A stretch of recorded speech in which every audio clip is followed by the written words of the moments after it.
Alright, so I've already done my top 10 favorite movie adaptations of TV shows. But now it's time for my least favorite. I don't have any honorable mentions, so I can kind of take a little time explaining these. Why I don't like them.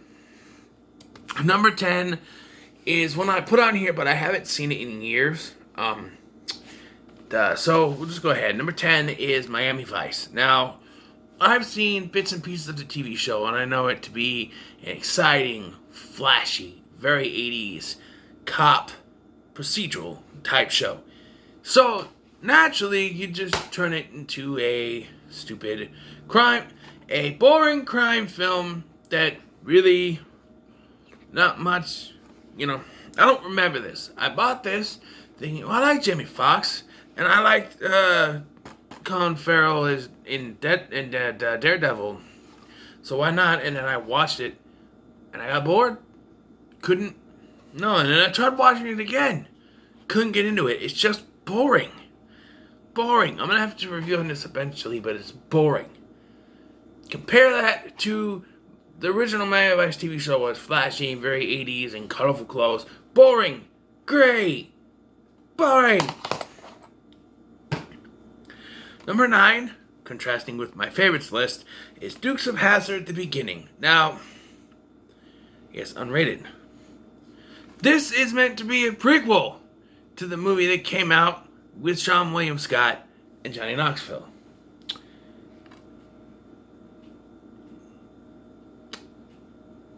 Is something different. How about this? How about the fact that in the original, Daisy Duke was played by Jessica Simpson, and now in this prequel, you decide to give her the brown hair. Yes, Uncle Jesse is still played by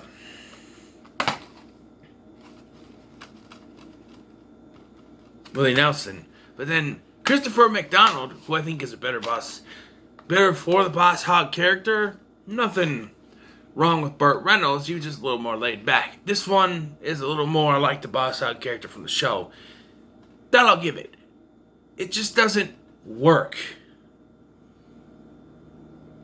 Yes, I said they needed to be a little more adult, and that's what I liked about the original. But this one, a little too adult. And it aired on TV, and then when it came out, it was unrated, and it was really weird. Because it aired on ABC Family, which is owned by Disney, so, I don't know. Number 8 is The Green Hornet. Really, I don't get this movie at all. Because I've seen the classic TV show, and it's really good. And then, so you decide to do a Green Hornet movie, and cast Seth Rogen. Now, I love Seth Rogen in his movies, Pineapple Express, Knocked Up. He's very good. But he's not the Green Hornet. It just doesn't work. You try to add comic to it. You could have made a serious superhero film about a vigilante fighting crime with his butler, but you had to add comedy to it. It's just, no. Number 7 is Josie and the Pussycats. Long hair and ears for cats. I don't know. I absolutely love the classic TV show. This isn't terrible, but even the idea of hypnotizing people into materialism, buying all that stuff, that is good commentary, but it comes off terrible. Bad castings.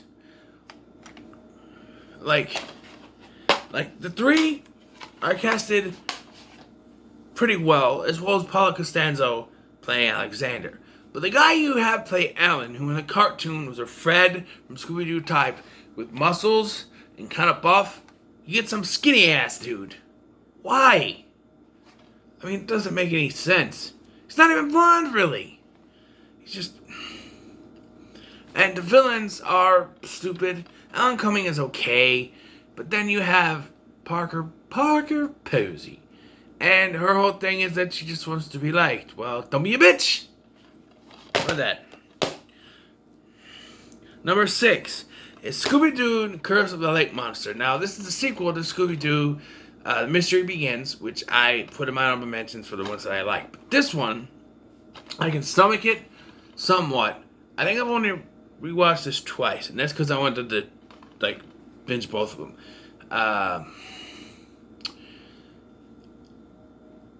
The main reason, and spoilers, of course, I don't like this, is because they decide to pull a twist. The one thing I hate, and it's not done too often, but when it is done, I don't like it. We decide that the villain is the hero. Like, the hero is the villain. Like, say, Savitar, spoilers for The Flash Season 3. Savitar was actually a copy of Barry Allen the entire time. That way we don't have to hire a separate actor. We save money. Here, pretty much the same thing. And it is Warner Brothers as well. Where, we'll just have villain be the villain. That way we don't have to hire anyone else to play the villain. She's under the control of some evil spell because she found something. That's it. And she controls an actual frog monster. Okay. Also, it's a crime they didn't use a Davy Jones song, or at least a cover of it. I know the place where I am going, and the place where I am going is around the bend. And you know, there's a lot that I can show you, and if you wanna go there, I can let you in. Happy is the secret word, and if you're happy, it will get you through. And I love you, not you, you know it's true. And I can make you happy if you love me too. That, because there's a frog monster in that episode. And they could have played that song here as a frog monster. And that's a big missed opportunity, and that's a no-no for me. Okay, number 5 is a Very Brady sequel. Now, the first one was, a great idea of taking this family from the 70s, putting them in the 90s, but not telling them that it's the 90s. They live in the house of the style of the 70s. They dress like it's the 70s. They're very much a very happy-go-lucky 70s family shoved into the 90s. This sequel almost does too much. And it doesn't make any sense. Like, okay, Carol's ex-husband, who supposedly died, Roy, comes back.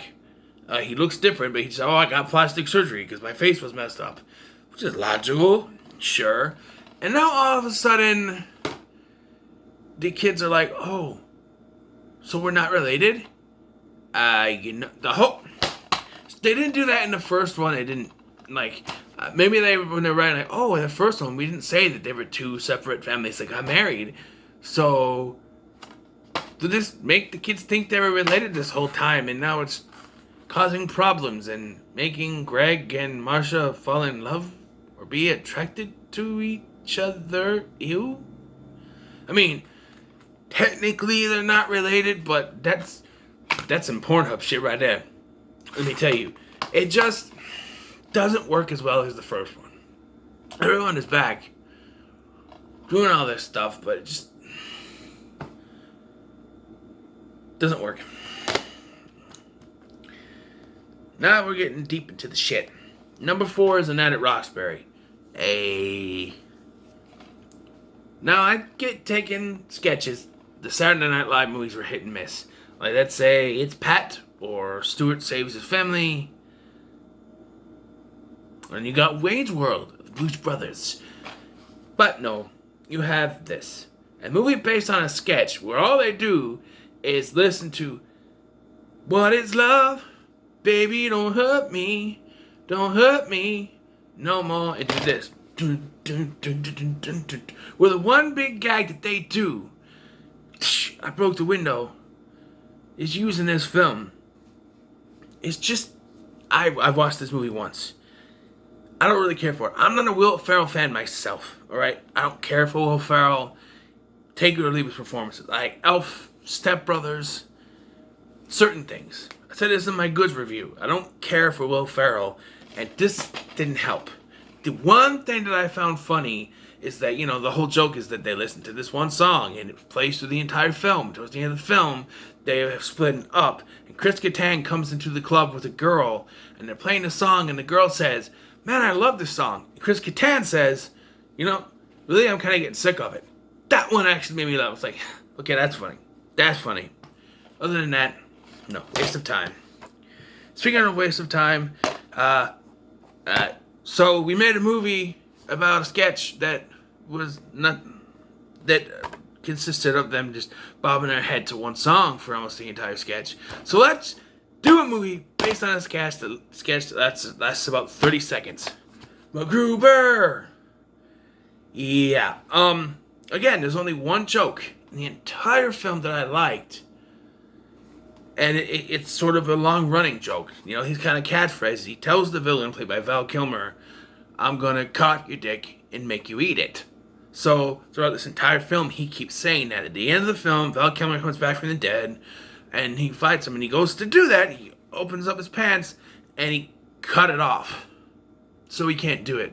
And I'm like, oh, that's actually pretty funny. It's like, you know, he can't do the one thing he said he was going to do. When he finally decided to do it, he can't do it. That's actually kind of funny. But one of the biggest things about this film, and it was promoted on WWE Raw, on the USA Network, showing that there were going to be a bunch of WWE superstars in this movie. That's why I bought this movie. So he recruits all these WWE superstars who are playing different characters, except for the Big Show. And what happens? They explode before they can do anything. He gets him into this van or whatever, and he goes, they're like, well, what do you use for weapons? I got TNT that I packed with my own 2. And now everyone is dead, and it's down to 3. And that pissed me off. I'm like, no. They heavily promoted that other superstars are going to be in this, and they did this. They think that's clever. I think it's bullshit. So that's why it's number 3. Number 2, got to speed up a little bit, is Dragon Ball Evolution. And now you're saying, wait a minute, why is that number 1? Well, I don't mind this movie. I could put it in the background. But I do recognize that compared to the original anime and even manga, it's not very good. Yes, they change some things. Sometimes you take liberties with films. But what puts it at number 2 for me is that I don't mind putting it on in the background. Like if I'm going to do dishes. Let me put this on. Put it in the background, have it playing once in a while. I don't mind it. It doesn't piss me off, which means it should be kind of higher on this list. But I figured number 2 is fine. Number 1 is a film that's so bad that I don't even own it. And that's Bewitched. Will Ferrell is back again, and he's not getting any better. Bewitched was supposedly an adaptation of the TV show, but they decided not to do that.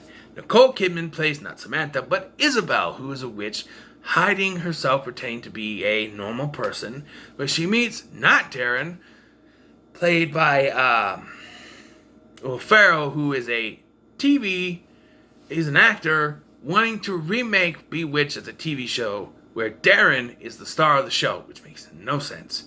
And he's an asshole. Her character sucks. You got Nicole Kidman to play this character. You got her to play in this shitty movie.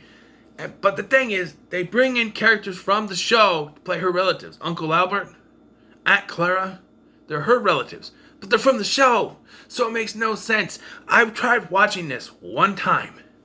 Got 10 minutes in, maybe, and said, nope, turned it off.